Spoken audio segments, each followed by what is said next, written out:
नमस्कार, स्वागत है आप सभी का एडेड जूनियर हाई स्कूल शिक्षक भर्ती रिजल्ट चेक को लेकर के बात करेंगे। यहाँ पर नोटिस तो आ गई है बट रिजल्ट हम लोग चेक नहीं कर पा रहे हैं और जब हमने वीडियो अपलोड किया है इस समय तक रिजल्ट चेक नहीं कर पा रहे हैं और इसके बाद किसी भी समय रिजल्ट चेक की जो लिंक है एक्टिवेट हो सकती है ऑफिशियल वेबसाइट updled.gov.in। उसके पहले https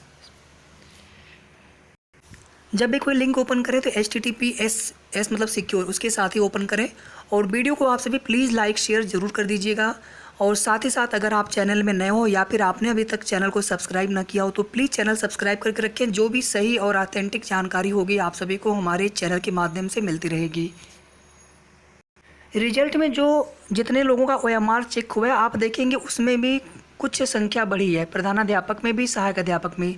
और जो रिजल्ट पास अभ्यर्थी है 90-97 उसमें तो मान लीजिए काफ़ी हेर फेर है, हज़ारों अभ्यर्थियों का उसमें 3069 समथिंग जो है जो पहले फेल थे वो पास हो गए और लगभग जो है 2000 के आसपास जो पहले पास थे शायद उनको फेल। एक बार देख लेते हैं डाटा थोड़ा सा। ये नया वाला रिजल्ट है और ये पुराना वाला रिजल्ट है। पुराने वाले रिजल्ट में यहाँ पर 27166 सम्मिलित और यहाँ पर देखेंगे 27171 मतलब इसमें 5 संख्या बढ़ गई है। ये संख्या कौन सी बढ़ी है?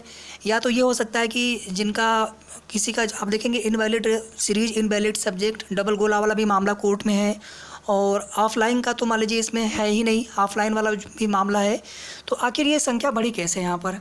फिर देखिए प्रधानाध्यापक वाले में यहाँ पर है 14928 और यहाँ पर है 14931। इसमें भी 3 संख्या बढ़ी है, यानी जितने OMR यहाँ पर जांच किए गए हैं। और 90-97 पर ये मापे जाएंगे। ये पंजीकृत संख्या है। पंजीकृत संख्या अगर आप देखेंगे तो इसमें कोई भी परिवर्तन नहीं है, मतलब जितना फॉर्म भरा गया था। लेकिन जितना OMR चेक हुआ है, एग्ज़ाम दिए हैं प्लस OMR चेक होना दोनों अलग संख्या है। एग्ज़ाम तो बहुत लोगों ने दिया है, ऑफलाइन वालों ने भी एग्ज़ाम दिया होगा, डबल गोला इनवैलिड सब्जेक्ट सीरीज वालों ने भी एग्ज़ाम दिया होगा, बट कितना रिजल्ट कितना OMR सीट चेक हुआ है ये वो वाली संख्या है, ये वाली। और यहाँ पर देखिए ये वाली संख्या है जितना OMR चेक हुआ है रिजल्ट के लिए, ठीक है। तो इसमें दोनों में ही यहाँ पर 5 प्रधानाध्यापक में और 3 और सहायक अध्यापक में 5 जो है ये बढ़े हैं डाटा। इसके बाद देखिए यहाँ पर जो रिजल्ट है ये तो मान लीजिए परिवर्तन हुआ है। अगर आप यहाँ पर टोटल देखेंगे तो 45, 1 46, 1 47, लगभग 47 मान लीजिए। यहाँ पर थोड़ा सा कम है 47 में। और यहाँ पर अगर आप देखेंगे तो 42, 1 43, 43.5 मतलब ये हो गया आपका 43.5 और ये लगभग 47, ठीक है। इसको आप 43,600 कर लीजिए, 43,610, ठीक है। तो चलिए 43,600 ही मान के चलते हैं। अगर आप यहाँ पर ध्यान से देखेंगे तो 43,447 मतलब यहाँ पर लगभग जो है 34 या 3390 मतलब 3400 मान लीजिए। यहाँ पर 3490, 3400 मान लीजिए। यहाँ पर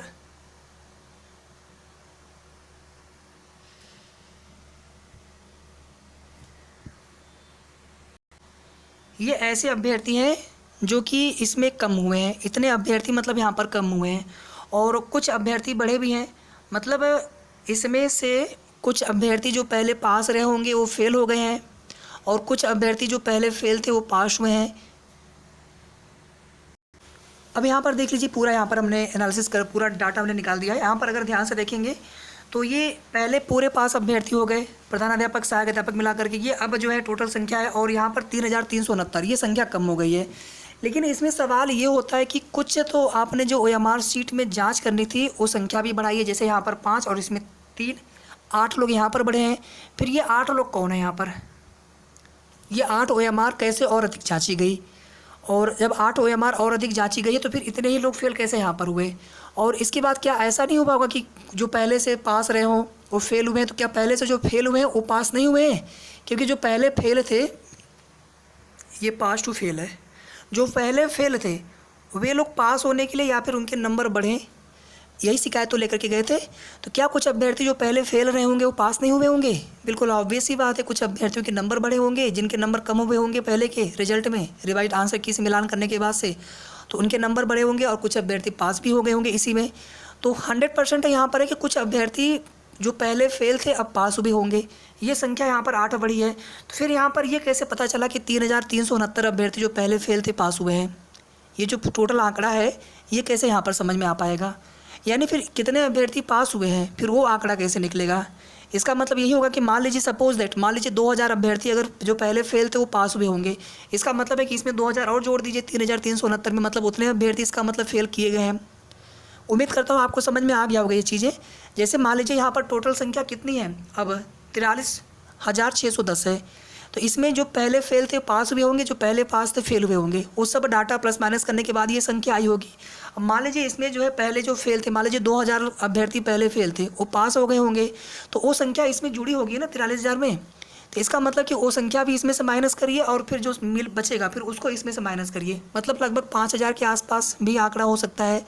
तो ये बिल्कुल यहाँ पर क्लियर नहीं हो पा रहा कि कितने अभ्यर्थी जो पहले फेल थे वो पास हुए हैं, और जो लिखा है न्यूज़पेपर में उन्होंने केवल ये दोनों माइनस करके यहाँ पर लिख दिया।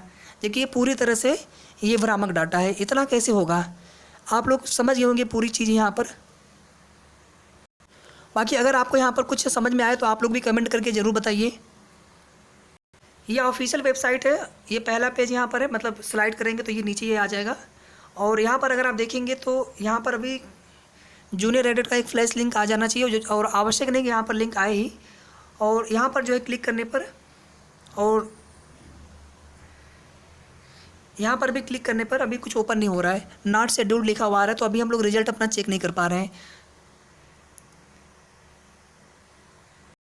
लिंक किसी भी समय एक्टिवेट हो जाएगा, और जैसे ही लिंक एक्टिवेट होगा मैं कम्युनिटी पोस्ट पर और इसी वीडियो के कमेंट में पिंड किया हुआ कमेंट में डायरेक्ट लिंक मैं डाल दूंगा, और मैं आपको कम्युनिटी पोस्ट के माध्यम से सूचित कर दूंगा जैसे ही लिंक एक्टिवेट होता है। अब आप समझ लीजिए कि अपराह्न के बाद बोला गया है, अपराह्न मतलब हो गया कि 12 बजे के बाद लगभग 3 बजे तक मान के चल सकते हैं यहाँ पर है, तो 12 से 3 के बीच में किसी भी समय रिजल्ट आ जाना चाहिए। तो लगभग यहाँ पर 1:15 बजने ही वाला है, तो किसी भी समय रिजल्ट की लिंक एक्टिवेट हो सकती है, और उसमें आपको पासवर्ड की भी आवश्यकता पड़ेगी जब आप रिजल्ट चेक करेंगे। तो अपना रजिस्ट्रेशन, अपना जो नंबर है और अपना जो पासवर्ड है, या roll number, registration number, password, ये सभी डिटेल्स आप अपना सुरक्षित रखें पहले से, ताकि रिजल्ट आए तो केवल आपको रिजल्ट देखना रहे। और रिजल्ट देखने के बाद आप सभी कमेंट करके ज़रूर बताइएगा कि कितने आपके पहले नंबर थे, कुछ परिवर्तित हुए या उतने ही है, या फिर पहले आपके रिजल्ट सही थे अभी भी आपका रिजल्ट सही आया हुआ है, या पहले आपके नंबर घट गए थे अब बढ़े हैं, या फिर पहले बढ़े थे अब घट गए। जो भी चीज़ें होंगी आप हमें कमेंट करके ज़रूर बताएं।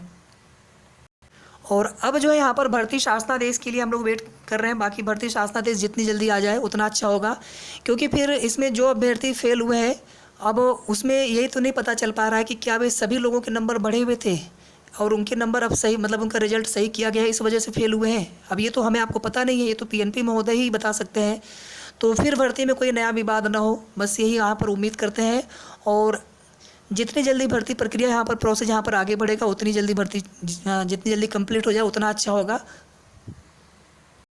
क्योंकि ऑलरेडी जो है इसी के चलते भर्ती प्रक्रिया में इतनी देरी हो गई है, जो रिजल्ट में गड़बड़ी हो गई थी।